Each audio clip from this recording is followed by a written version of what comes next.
कहानी को नाटक में रूपांतरित करना बहुत ही कठिन कार्य है। ऐसा करते समय कहानी को अनेक सोपानों से गुजरना पड़ता है। सर्वप्रथम कहानी के विस्तृत कथानक को समय और स्थान के आधार पर विभाजित किया जाता है। तत्पश्चात हम कहानी की विभिन्न घटनाओं को आधार बनाकर दृश्य बनाते हैं। उदाहरण के रूप में, यदि कहानी की कोई एक घटना एक स्थान और एक समय पर घटती है तो वह एक दृश्य में रूपांतरित की जा सकती है। पुनः इस बात का ध्यान रखा जाना चाहिए कि बनाए गए दृश्य नाटक को गतिशील बनाने में समर्थ हों। एक दृश्य से दूसरे दृश्य की भूमिका भी अवश्य तैयार होनी चाहिए, लेकिन ऐसे दृश्य नहीं बनाने चाहिए जो अनावश्यक हों और नाटक की गति में बाधा उत्पन्न करें। दृश्य लिखने के बाद कथावस्तु के अनुसार ही संवाद लिखे जाने चाहिए, परंतु ये संवाद संक्षिप्त, पात्रानुकूल, प्रसंगानुकूल और सामान्य बोलचाल की भाषा में ही लिखे जाने चाहिए।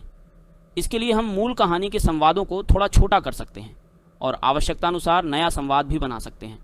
कहानी में चरित्र चित्रण अलग प्रकार से होता है और नाटक में अलग प्रकार से। कहानी का नाटकीय रूपांतरण करते समय उसके पात्रों की दृश्यात्मकता का प्रयोग नाटक में किया जाना चाहिए। उदाहरण के रूप में ईदगाह। कहानी में हामिद के कपड़ों की ओर कोई संकेत नहीं दिया गया, परंतु हम अंदाज़ा लगा सकते हैं कि उसके पैरों में जूते नहीं होंगे और उसके कुर्ते में पैबंद लगे होंगे। यह परिवर्तन करने से कहानी के पात्र नाटक में सजीव तथा प्रभावशाली बन जाएंगे। इसी प्रकार कहानी का नाट्य रूपांतरण करते समय ध्वनि और प्रकाश योजना भी नितांत आवश्यक है।